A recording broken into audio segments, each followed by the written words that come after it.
ఇక ఈ దాడి కేసు దర్యాప్తు ముమ్మరంగా సాగుతోంది. మరో 8 మందిని అనుమానితులను ఇటు అదుపులోకి తీసుకున్నారు పోలీసులు. అదుపులోకి తీసుకొని విచారణ కూడా చేస్తున్నారు. వికారాబాద్ జిల్లా కలెక్టర్ ప్రతీక్ జైన్ తో పాటు అడిషనల్ డీజీ మహేష్ భగవత్ సమావేశమయ్యారు. లగచర్ల ఘటనపై అడిషనల్ డీజీ సమీక్షించారు. జిల్లా పోలీస్ కార్యాలయంలో జరిగిన సమావేశంలో ఎస్పీ నారాయణ రెడ్డి పాల్గొన్నారు. పరారీలో ఉన్న వారి కోసం ప్రత్యేక బృందాలు గాలిస్తున్నాయి. చుట్టుపక్కల గ్రామాల్లో పరిస్థితులపై అడిషనల్ డీజీ ఆరా తీశారు. నిన్న పోలీసుల ముందు 3 నిందితులు లొంగిపోయారు. దాడి ఘటన తరువాత లగచర్ల గిరిజనులు భయంతో ముంబైకు వెళ్లిపోయారు.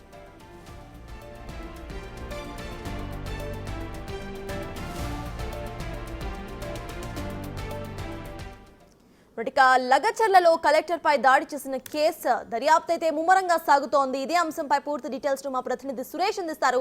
సురేష్, చెప్పండి, మొత్తంగా కొంతమంది అసలు పరారైపోయినట్టు తెలుస్తోంది. అసలు వాళ్ళను పట్టుకోవడానికి ఎటువంటి సర్చ్ ఆపరేషన్స్ అక్కడ జారీలో ఉన్నాయి? అప్డేట్స్ ఏంటి?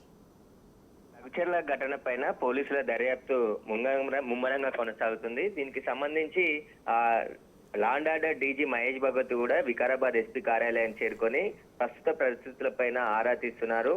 వికారాబాద్ ఎస్పీతో పాటు డిఎస్పీలు, సిఐలతో సమీక్ష సమావేశం కూడా నిర్వహించడం జరిగింది. మొత్తం 4 బృందాలని ఏర్పాటు చేయడం జరిగింది. దాడి ఘటనలో ఇప్పటి వరకు 42 మందిని గుర్తించడం జరిగింది వీడియో ఫుటేజ్ ద్వారా. అందులో 19 మందికి అసలు భూమే లేనట్టుగా పోలీసులు గుర్తించడం జరిగింది. మొత్తం 21 మందిని అందులో అరెస్ట్ చేసి రిమాండ్కి తరలించారు. ఈ రోజు మరో 8 మందిని అదుపులోకి తీసుకొని ప్రశ్నిస్తున్నారు. వారికి సంబంధించిన పాత్రపై ఆరా తీస్తున్నారు. వారు ఒకవేళ దాడిలో పాల్గొంటే వారిని కూడా ఈ రోజు రిమాండ్ చేసే అవకాశం కనబడుతుంది. మరికొంతమంది దాడి చేసిన తర్వాత ముంబైకి పారిపోయినట్టు కూడా పోలీసులు అనుమానిస్తున్నారు. Suresh cell phone switch off చేసేసి అక్కడి నుంచి పారిపోయారు. ఇంకా పరారీలోనే సురేష్ ఉన్నట్టు పోలీసులు చెప్తున్నారు. అయితే లగచర్ల గ్రామానికి సంబంధించిన ప్రజలు కాకుండా ఇతరులు కూడా చాలా మంది ముందుగానే అక్కడికి వచ్చి దాడి చేయాలని పథకం ప్రకారమే దాడి చేసినట్టు పోలీసులు గుర్తించడం జరిగింది.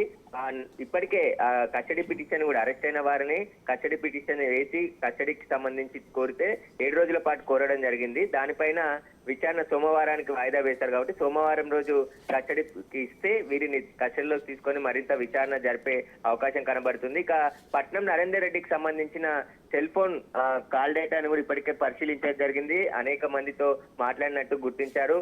దాదాపు సురేష్, పట్నం నరేందర్ రెడ్డి 84 సార్లు మాట్లాడినట్టుగా పోలీసులు ఇప్పటికే గుర్తించడం జరిగింది. పక్కా ప్లాన్ ప్రకారమే కలెక్టరు, అదేవిధంగా అధికారులు కడా చైర్మన్, కడా డెవలప్మెంట్ అథారిటీ అయినటువంటి వెంకటరెడ్డిని మిగతా అధికారులపై రాగానే దాడికి పాల్పడాలి, కర్రలు, కట్టెలు, కారం పొడి వీటన్నిటిని కూడా సురేషే ముందే సిద్ధం చేసి అక్కడ ఎలా దాడి చేయాలనే పథకం ప్రకారము ఎవరైతే దాడిలో పాల్గొన్నారో వారందరికీ కూడా ఎక్స్ప్లెయిన్ చేసినట్టు పోలీసులు గుర్తించడం జరిగింది. దీనికి సంబంధించే పట్నం నరేందర్ రెడ్డి వీడియో కూడా ఒకటి బయటికి రావడం జరిగింది.